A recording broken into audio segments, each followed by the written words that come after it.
या ठिकाणी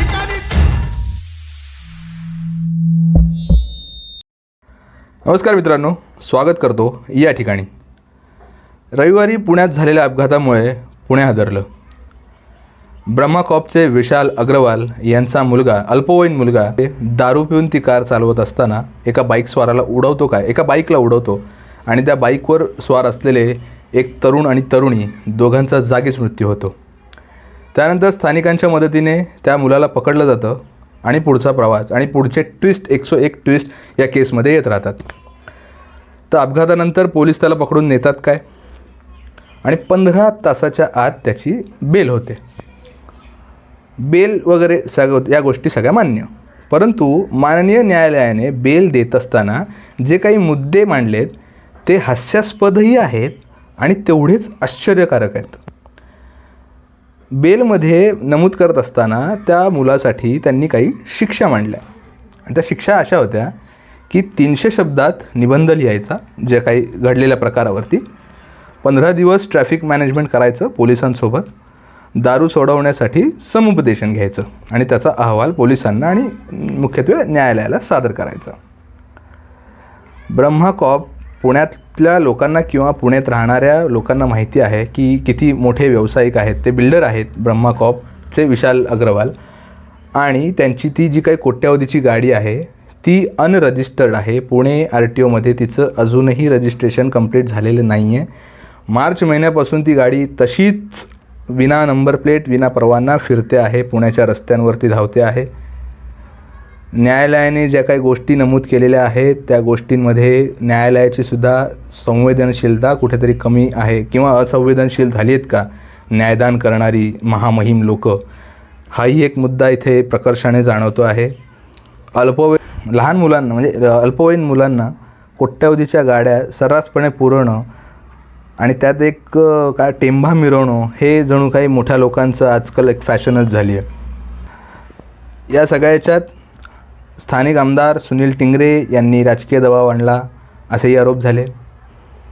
महाविकास आघाडीचे लोकसभा उमेदवार रविभाऊ धंगेकर यांनी पोलिसांवर आरोप केलेत की त्यांनी रात्री पिझ्झा बर्गरची सोय त्या मुलासाठी केली होती आणि रक्ताचे नमुने जवळजवळ 12 तासानंतर घेतले जेणेकरून त्यात काही अल्कोहॉलचं सिम्पटम्स दिसू नयेत. या सगळ्यानंतर पुण्याचे डॅशिंग पोलीस आयुक्त मानले जाणारे आज सकाळी येतात, प्रेस कॉन्फरन्स घेतात, काही गोष्टी क्लिअर करतात. कारण गेले 2 दिवस पोलिसांच्या सगळ्या कृत्यावर देखील म्हणजे पोलिसांच्यासुद्धा ज्या केस हाताळणीमध्ये ज्या काही लूप होल्स दिसत होत्या त्या मीडिया चव्हाट्यावर मांडत होती. तसेच सोशल मीडियामधून सुद्धा वाभाडे या व्यवस्थेचे निघत होते. म्हणून अमितेश कुमार यांनी ती प्रेस कॉन्फरन्स घेतली, काही मुद्दे त्यात क्लिअर केले आणि आत्तापर्यंत 7 जणांची अटक झाली आहे असं त्यांनी नमूद केलं. त्यात विशाल अग्रवाल म्हणजे त्या मुलाचे पिताजी, त्यांनाही आज औरंगाबादेतनं सकाळी अटक केलेली आहे. इथे व्यवस्थेचे बळी हा जो काही मुद्दा आहे यात एक 3-4 प्रश्न निर्माण होतात. पहिला मुद्दा, नोंदणी न झालेली गाडी पुण्यातल्या शहरांमध्ये एवढे सर्रास विदाऊट नंबर प्लेट फिरतेच कशी? हेल्मेटचं चालान करण्यासाठी आपण बघतो की 2-2, 3-3 किलोमीटर लांब आपल्या मागे पोलीस येतात. अगदी ते मूव्हीसारखं वगैरे चित्रपटासारखं एखाद्या रस्त्यावरती पुण्यात आपल्याला सर्रास असं दिसतं की नियम मोडणाऱ्यांवर कारवाई करण्याच्या नावाखाली पोलीस मागे धावत आहेत.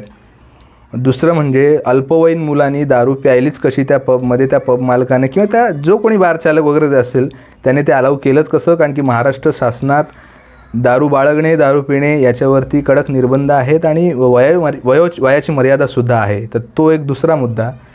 तिसरा मुद्दा, पोलीस करत असलेले दिरंगाई, जसं रविभाऊ धंगेकर त्यांनी मुद्दा मांडतायत की एक रॉयल ट्रीटमेंट त्या मुलाला दिली गेली पूर्ण पोलीस स्टेशनमध्ये आणि रक्ताचे नमुने 12 तासानंतर घेतले गेले. आज अमितेश कुमार यांनी सुद्धा प्रेस कॉन्फरन्समध्ये नमूद केलेलं आहे, क्लिअर केलेलं आहे की अजूनही ब्लड रिपोर्ट्स आलेल्या नाही आहेत, त्यामुळे आम्ही पब्लिकली सांगू शकत नाही. तर 48 तास उलटून गेल्यानंतरही ब्लडचं सॅम्पलचा रिपोर्ट येत नाही. कुठली लॅब आहे तेही कळायचा मार्ग नाही. चौथी आणि सगळ्यात मोठी गोष्ट, आज कितीही काही झालं, कुठल्याही गोष्टींवरती विश्वास उडला तरी न्यायव्यवस्थेवरती आपल्या लोकांचा विश्वास उठलेला अजूनपर्यंत तरी नाही आहे. आणि तो जर अबाधित ठेवायचा असेल तर न्यायव्यवस्थेलासुद्धा हे असे फालतू निकाल देणं याच्यापासून वाचलं पाहिजे. तुम्हाला काय वाटतं या सगळ्या प्रसंगांवरनं व्यक्त व्हा, बोला, कॉमेंट्स करा. व्हिडिओ कसे वाटत आहेत ते सुद्धा सांगा. चॅनलवर नवीन असाल तर असेच कॉन्टेंट बघण्यासाठी चॅनलला सबस्क्राईब करायला विसरू नका. धन्यवाद.